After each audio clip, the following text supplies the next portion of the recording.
Welcome back. Welcome back to my very hot bathroom, and thank you so much for being here. In today's video, I want to share some more mineral as well as a couple combination sunscreens with you, which I have recently tested. A couple of months ago, my beautiful friend Tamara from Tamara's Timeless Beauty and I collaborated on a sunscreen video. And between the two of us, we tested over 20 different sunscreens. So if you have not seen that video, I will link it down below. Make sure to check it out.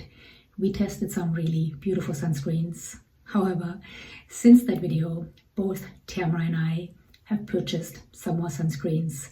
So today's video is a follow-up collaboration. I know many of you already know and love Tamara. Her and I have done quite a few collaborations together. Tamara is not just one of my favorite YouTubers to collaborate with, but her and I also have become close friends. And I can tell you, having been lucky enough to get to know Tamara over the last year, she's an absolute sweetheart. Tamara is incredibly authentic, and her and I definitely share the same passion for skincare as well as healthy living.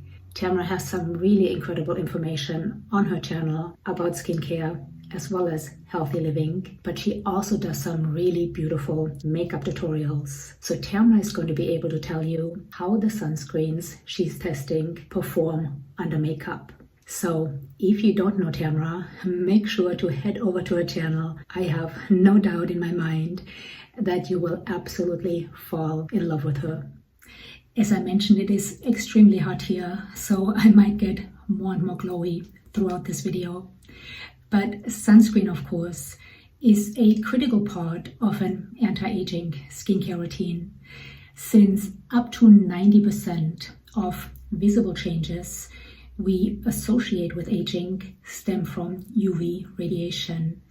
But even more importantly, sunscreen can also help protect us from skin cancer, which is the most common cancer in the United States.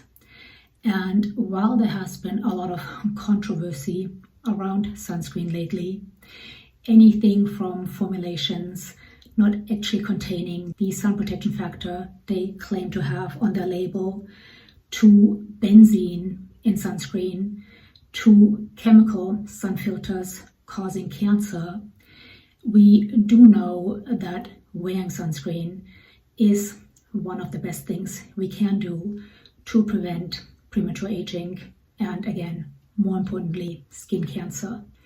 Now, personally, I prefer a physical or mineral sunscreen, ideally one with a high amount of zinc oxide, since zinc oxide is not just very healing and calming, but it is also the only broad spectrum protection filter, that is a mouthful, we have as far as physical sun filters. And broad spectrum protection filters protect us from UVB rays, which cause sunburn, as well as UVA rays, which cause premature aging. Both UVB as well as UVA cause DNA damage and potentially skin cancer. So personally, I prefer a physical or mineral SPF. Again, ideally one with a high amount of zinc oxide.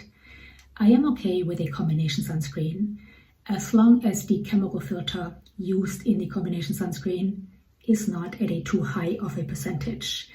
And I actually have a couple beautiful combination sunscreens right here, which I'm going to share with you right now. So I'm going to go in no particular order. The first SPF I have right here is by Drmtlgy. This is their Physical Tinted Moisturizer SPF of 44. This is a 100% mineral SPF. It has 10% zinc oxide and 5.5% titanium dioxide, and 2.1 ounces sells for around $28. This also contains niacinamide as well as sodium hyaluronate. It is oil-free, fragrance-free, and hypoallergenic. I do like that this comes in a pump container.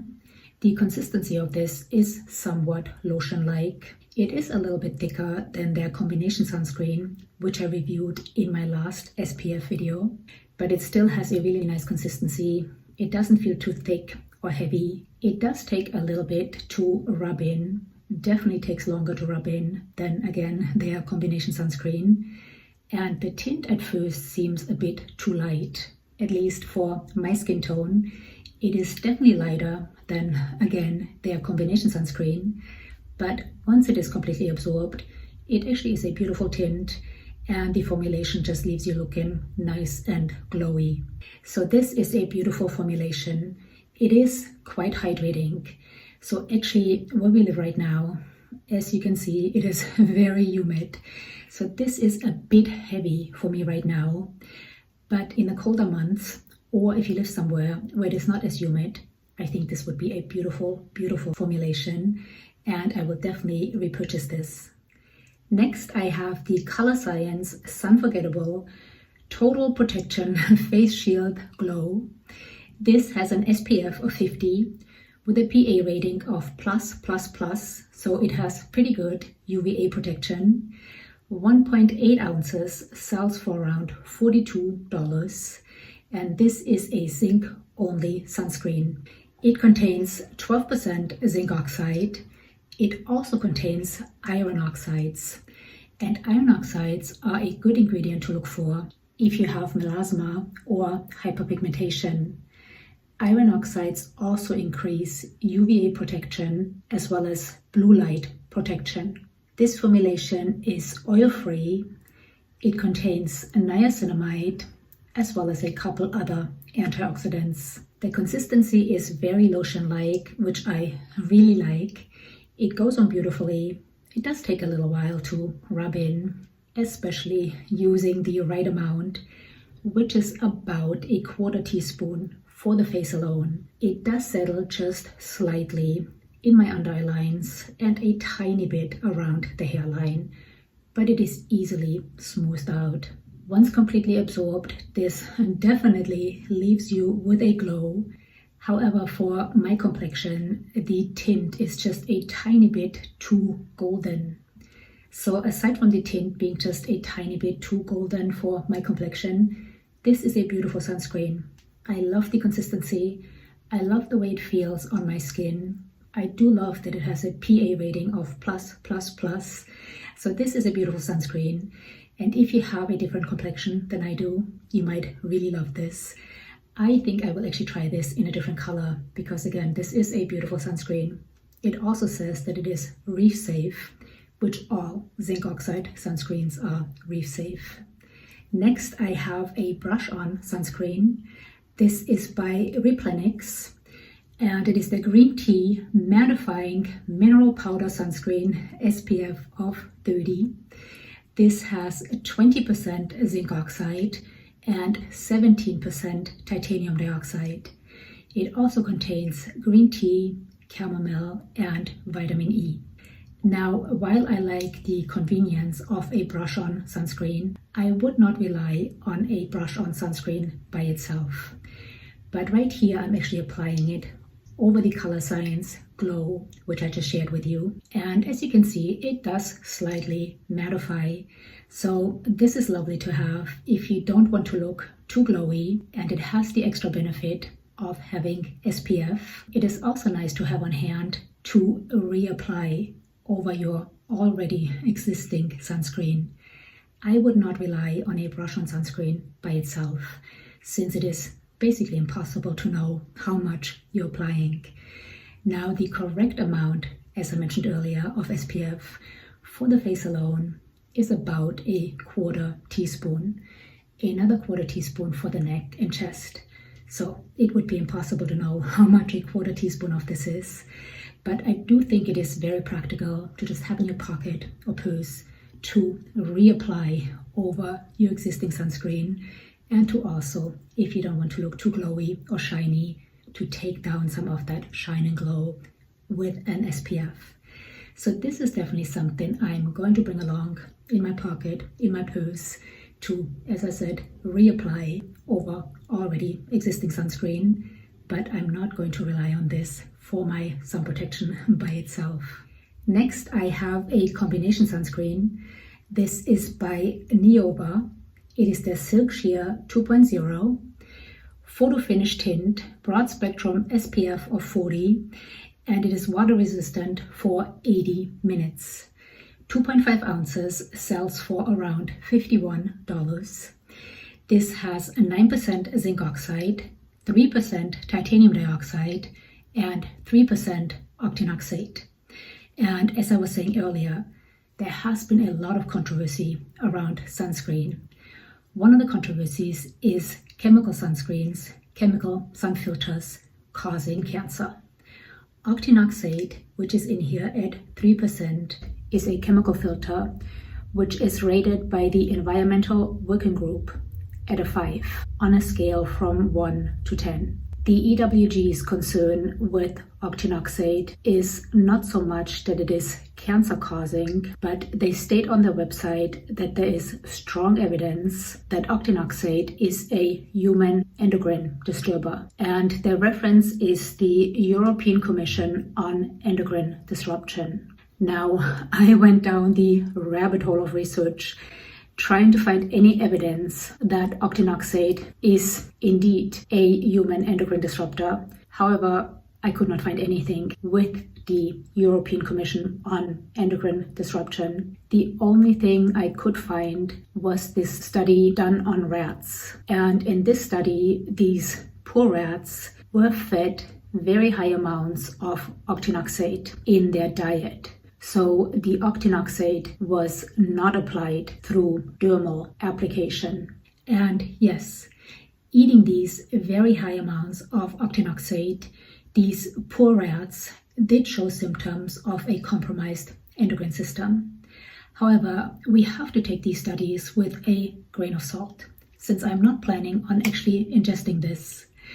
Now, the FDA has approved octinoxate as a sun filter in formulations.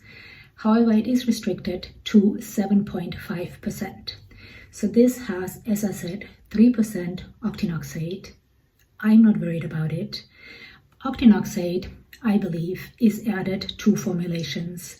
First of all, because it is a fairly inexpensive sun filter. Secondly, it is quite challenging to make mineral-only sunscreens cosmetically elegant. So adding a bit of a chemical filter can make them just a bit more cosmetically elegant. So as I said, this has 3% octinoxate. At this point, with the studies we have up to now, I am not worried about it. But please do your own research if you are at all concerned about octinoxate. Now, this sunscreen is actually beautiful. On top of these sun filters, it also contains endosomes, which are liposome encapsulated extracts of marine biome. It also contains liposome extracted DNA repair enzymes, as well as the antioxidant ergothioneine, which is actually added to quite a few sunscreens now, since it offers very high antioxidant protection. So as I said, this is a beautiful sunscreen. It goes on really nicely, feels lotion-like, almost a bit whipped. It sinks in beautifully, doesn't feel the slightest bit greasy or sticky, and I think the tint is perfect, at least for my complexion. I actually have worked out with the sunscreen several times, and it stays on beautifully, even when sweating profusely. It doesn't run into my eyes, it doesn't irritate my eyes. This is, like I said, a beautiful, beautiful sunscreen. Now, I do wish it did not have the octinoxate in it, since it is somewhat of a questionable ingredient. And I do think it is better to err on the side of caution. But again, it is in here at 3%. And at this point, with the studies we have at this point, I'm not too worried about it. I might change my mind at some point. But right now, I am loving this sunscreen. I have already repurchased this. It is absolutely beautiful. Next, I have another water-resistant sunscreen. This is by Epionce. I'm not sure, I might be butchering the name, but it is the Daily Shield Tinted SPF of 50. This is 80 minutes water-resistant, 1.7 ounces sells for $40. This contains 9.3% zinc oxide and 4.8% titanium dioxide. I actually had really high hopes for this sunscreen because I had read some really great reviews. But honestly, I cannot stand this sunscreen. It comes out of the pump bottle, and I do appreciate that it is a pump bottle. It comes out quite nicely, sort of like a thicker lotion, and the tint looks beautiful. But once applied, it takes forever to rub in. It feels really heavy and sticky, and the tint turns into this sort of grayish color. Now, if you have very dry skin or live in a very cold climate, you might actually like this. It is very hydrating. It does have argan oil as well as glycerin, but for me, it just felt like a very old-fashioned sunscreen, very heavy, and I could not wait to wash it off my face. Now, this is very water resistant, and it would be great to wear on the beach or by the pool. But I really did not enjoy having it on my skin. It felt almost suffocating. So I will definitely not repurchase this. I don't even know if I will finish it up. Unfortunately, I did not like this at all. If you have tried this, please let us know down below how you like it. But this is not a winner for me. Next, I have a brand new one by EltaMD. And if you've been here for a little while, you know I love EltaMD sunscreens. This is the UV Glow Broad Spectrum Protection SPF 36. This actually contains 20.2% zinc oxide, so a great percentage of zinc oxide. It also contains niacinamide and again ergothioneine, as well as coconut fruit extract and ginger root. So some beautiful antioxidants. However, much like the sunscreen I just shared with you, this feels very thick. It does take forever to rub in. Once rubbed in, I don't mind the tint. I think the tint is actually quite nice. But just like the previous sunscreen, this just feels very heavy and again, almost suffocating on my skin. Now, I actually have never tried an EltaMD sunscreen I did not like. I have 4 or 5 different EltaMD sunscreens, which I all love. So I'm a bit bummed I didn't really like this one. I don't dislike it as much as this one. This one, like I said, I can't even see finishing up. I will definitely finish this one up, and I can actually see using it in winter when it's cold out and dry. For summer, this is way too heavy. But if you live somewhere where it is not as humid as here, and you have very dry skin, you might actually like this.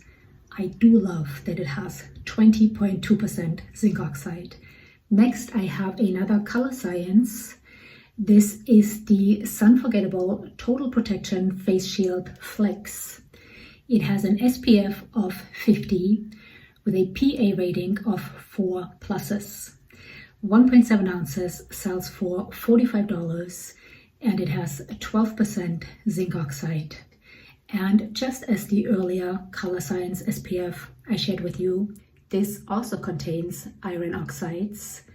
Again, great for melasma or hyperpigmentation, as well as blue light protection and increased UVA protection.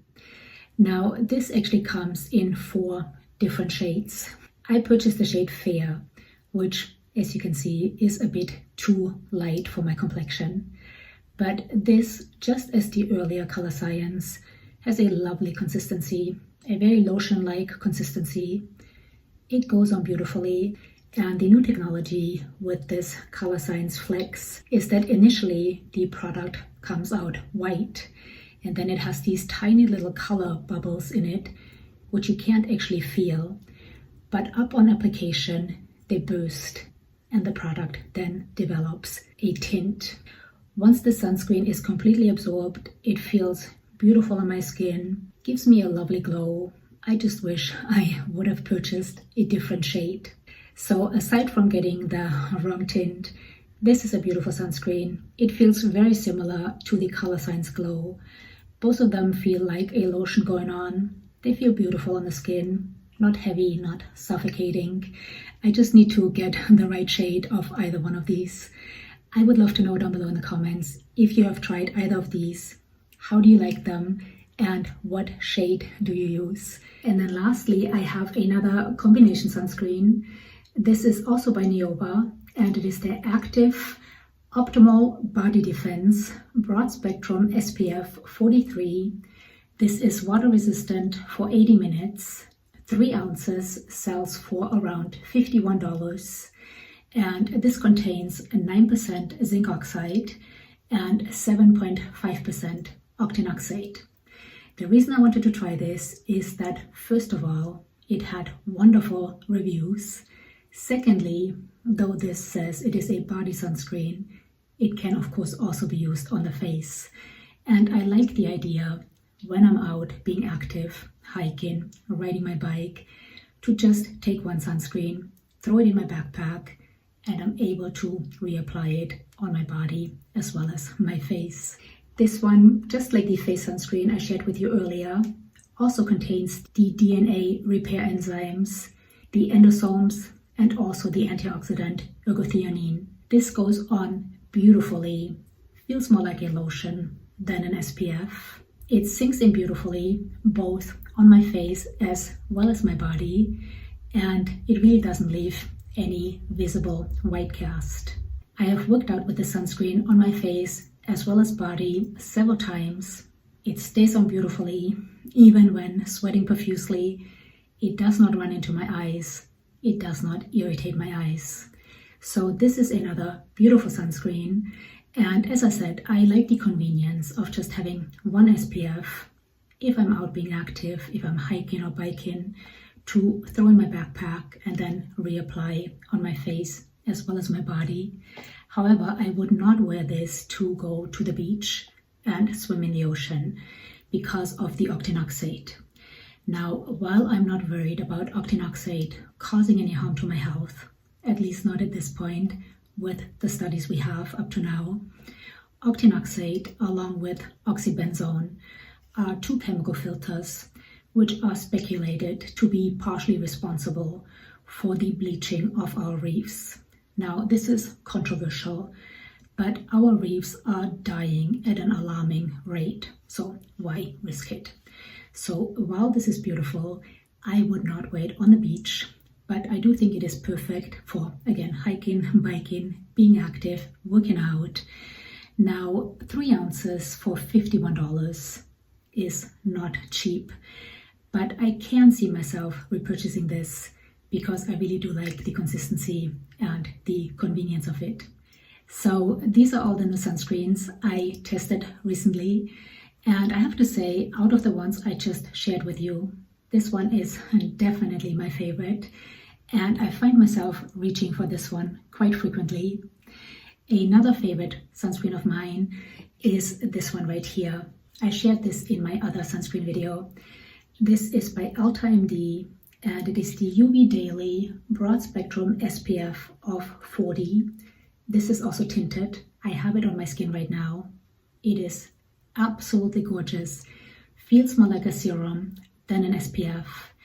It uses a 9% zinc oxide and 7.5% octinoxate.